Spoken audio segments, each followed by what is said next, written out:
If you are a student of English literature or having great knowledge or interest in English literature learning, I hope you are acquainted with the name of Geoffrey Chaucer, a medieval English literature writer who is called the father of English poetry, Geoffrey Chaucer. Today's video is on history of English literature, specifically medieval English literature, and Geoffrey Chaucer's creation and his contribution in English literature. Content is basically on Norman conquest, Geoffrey Chaucer, and literary works. Geoffrey Chaucer. After the Norman conquest of 166, English literature released from a long silence,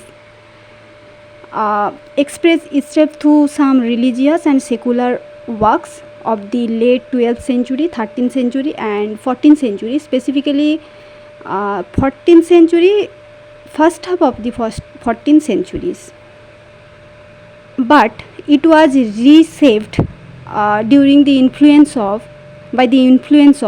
Italian and French contribution or French literary influence. Boccaccio and some creative writers like Geoffrey Chaucer came in the field and who made their glorious creation. It was the second half of the 14th century that English literature made a bright beginning, and that was beginning of a great age popularly known as the Age of Chaucer. There was the flowering of English literature under a new great guidance and a new vital inspiration. After the glorious conquest of 166, Edward III, there came the troublesome reign of Richard II and unfortunate period of Richard II. But in the case of English literature flourished and become a broad road map to develop and emergence of the Renaissance. Great awakening of English literature in the second half of the 14th century, and there are so many masterpieces written by Geoffrey Chaucer like French Revolution, French literary influence, and Geoffrey Chaucer's artistic creativity like Roman de la Rose, the Book of Balance. Under the French influence, Chaucer wrote some of his notable works like Roman de la Rose, octasyllable couplets, following octasyllabic couplets. And apart from this, the Parliament of Fowls and the House of Fame. The Parliament of Fowls and House of Fame, these two works are important because of allegorical works written by Chaucer. Once again, his power and blend of realism and artistic creativity and allegorical form exhibit his fine sense of wit and humor. The former poem present a parliament of different birds, big birds of prey as also small and common birds. The other work left unfinished relates allegorically the caprices of fame. Apart from these French works, we get to know about influence of Italian literary work and specifically Boccaccio. Two famous romances written by Geoffrey Chaucer. The first one is Knight's Tale and another work is Troilus and Cressida. In both these works, the thrill of a chivalrous and adventurous life and the tenderness of a warm and true love are dealt with all through.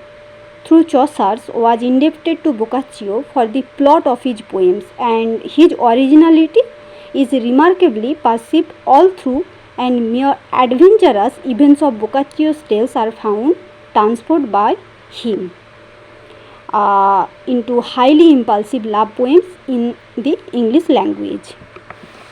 His other works like The Legend of Good Omen are also important. Allegorical works. Chaucer, a literary genius, his artistic creativity as a poet and creative artist, as a creator of a literary tradition known as Golden Age of Literature, and his masterpiece known as the Canterbury Tales, in which his canvas of operation is much more wider and very dexterous, very influential. He began that ambitious literary project about 1387, in which year his wife possibly died. But the Canterbury Tales, as a masterpiece, as a literary piece, as a piece of literary work, is an unforgettable creation in English literature, and Chaucer will be remembered ever, at least for it, and if not for anything also. His conception, execution, and sense of wit and humor also depicted plan by plan.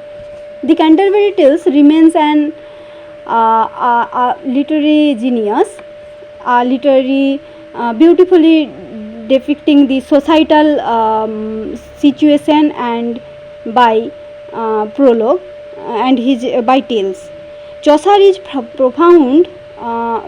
Chaucer is found to have demonstrated, have amplified his power and reflect of life in its variety, illuminate what is basically humdrum or monotonous life, and probe deep into the motives and actions of different men and women and engaged in diverse professions, and their conversation also depicted here.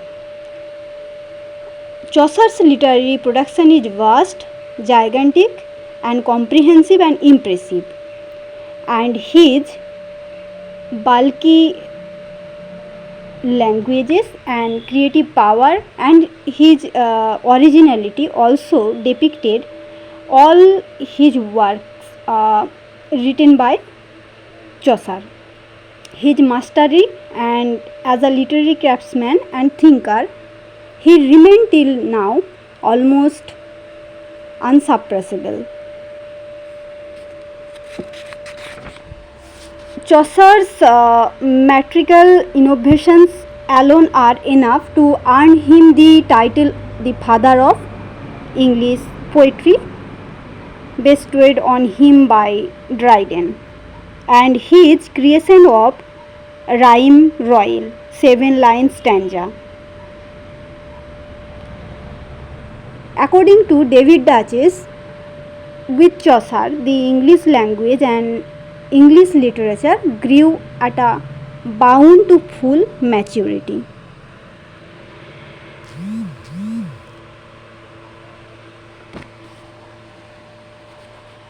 Thank you so much for listening this video and watching this video.